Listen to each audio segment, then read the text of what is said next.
আসসালামু আলাইকুম। আজকে আমি দেখাইম আপনারারে আমরার বাসার ছাদের উপরে কিতা কিতা ফল গাছ লাগাইছি। আর এটি হলো আম গাছ। এই গাছের মাঝে অনেকটা আম আইছে, আর একটা আম গাছও ফুল আইছে। ইনশাল্লাহ এটা তো কয়েকদিন পরে আম ধরব। এটা হইল গিয়া লেবু গাছ। এটাত অনেকটা লেবু আইছে, মাশাল্লাহ বাক্কা পালা লাগছে, বুঝছেন? অনেকটা লেবু আইছে এটার মাঝে, বড় হইছে না, এখনো ছোট রইছে।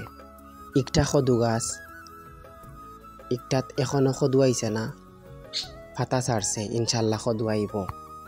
একটা মেহেদি গাছ, মেহেদি গাছর পুরান পাতা যেগুলা আছিল ওগুলা পড়ে গেছে, এখন নতুন পাতা গজাইছে, বাক্কা বালা লাগে গাছটার সামনে আইলে।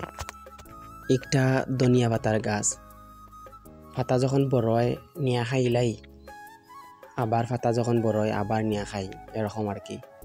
তো এটা কয়েকটা আছে এখানে। একটা এন্টি গাছ, এন্টি গাছে পাতা দিছে, দুইটা ডালও আছে এটার মাত্র, আর নাই।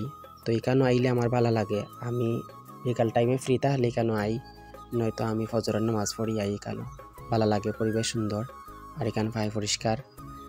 তো ভিডিও ভালো লাগলে শেয়ার দিবা, আর আমার চ্যানেলটা সাবস্ক্রাইব করে রাখবা, ভালোবাসা দিবা, ভালোবাসা নিবা।